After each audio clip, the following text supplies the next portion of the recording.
আজকে হচ্ছে টুইসডে আর আজকে সন্ধ্যার নাস্তায় আম্মু বানিয়েছিল এই ভেজিটেবল পাকোড়াটা। এটা অনেক মজা হয়েছিল খেতে। আজকে হচ্ছে রোজার আগে শেষ টুইসডে, তো আমরা ভাবলাম আজকে রাত্রে আমরা সবাই মিলে কেএফসি থেকে চিকেন ফ্রাই খাবো।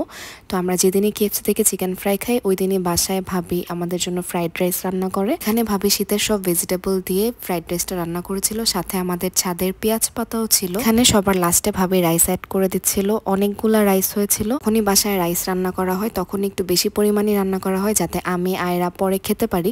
আমার আর আয়রার এই রাইসটা অনেক বেশি পছন্দ। এখানে রাইসের পরিমাণ এত বেশি ছিল যে ভাবি নাড়াচাড়াও করতে পারছিল না। পরে এখানে রিজানটি এসে মোড়ার উপর দাঁড়িয়ে তারপর রাইসটা নাড়া দিয়েছে। যাই হোক, ফাইনালি আমাদের রাইসটাও রেডি হয়ে গিয়েছিল, বাট আমরা তখনই খাইনি কারণ আমার আব্বু বাইরে ছিল।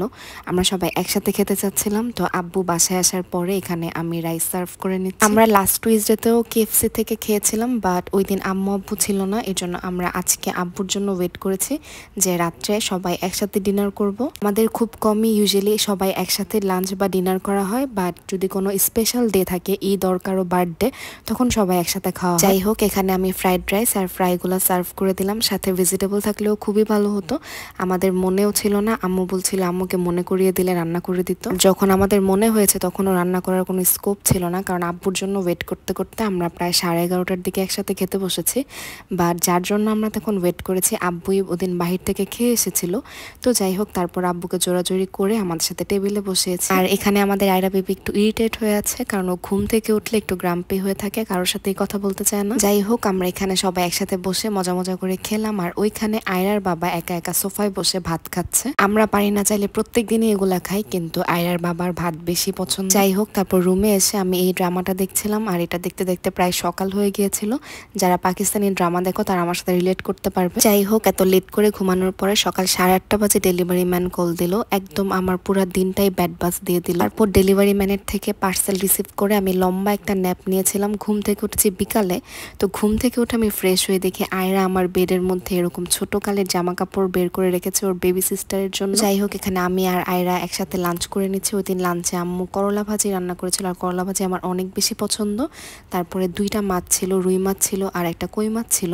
পরে আমি কই মাছ দিয়েই খেয়েছি কারণ এটা আমার পছন্দ। তারপর ডেজার্টে খেলাম এই পাটিসাপটা পিঠা, আর পাটিসাপটা পিঠা আমার জন্য একটা অনেক হেভি হয়ে যায়, তারপর আমি খেয়েছি। খাওয়া দাওয়ার পরে একটু বারিন্দায় বসছিলাম, আর আমি ঘুম থেকে ওঠার পরে অলওয়েজ বারিন্দায় বসে থাকি, কিন্তু আজকে যেহেতু বিকালে ঘুম থেকে উঠেছে তো এই জন্য আমি একটু বিকালেই বসছিলাম। আমি বারিন্দা থেকে রুমে যাওয়ার পর দেখে আয়রা বেবি এখানে ছোটবেলার জামা কাপড় নিয়ে শুয়ে আছে ওর বেবি সিস্টারের জন্য। এখানে জুতা জামা কাপড় সবকিছু রেডি করে শুয়ে শুয়ে তাকিয়েছিল। আমি যাওয়ার পর আয়রা একটু লজ্জায় পেয়ে গিয়েছে। তারপর আমি আবার পাকিস্তানি ড্রামা দেখছিলাম, আর আমার দিন এখন এভাবেই কাটে যেহেতু আমার এখন আর ভার্সিটি নেই। তো যাই হোক, এটা হচ্ছে ডিনারে রাত্রেবেলা কালকের লেফট ওভার রাইস ছিল, ওইটা দিয়ে আজকে আমি ডিনার করব। আর আমি এটা একটু চুলায় গরম করতে চাচ্ছিলাম, কারণ ওভেনেও দেওয়া যেত, বাট আমি একটু চুলায় ভালো করে গরম করতে চাচ্ছিলাম। আর এখানে আমি লেফট ওভার চিকেন ফ্রাইটাকেও চুলায় ভালো করে ডিপ ফ্রাই করেছি। তো যাই হোক, সবকিছু নিয়ে রুমে এসে এখন আমি পাকিস্তানি ড্রামা দেখতে দেখতে ডিনার এনজয় করবো। So that was it for today. Thank you so much for watching.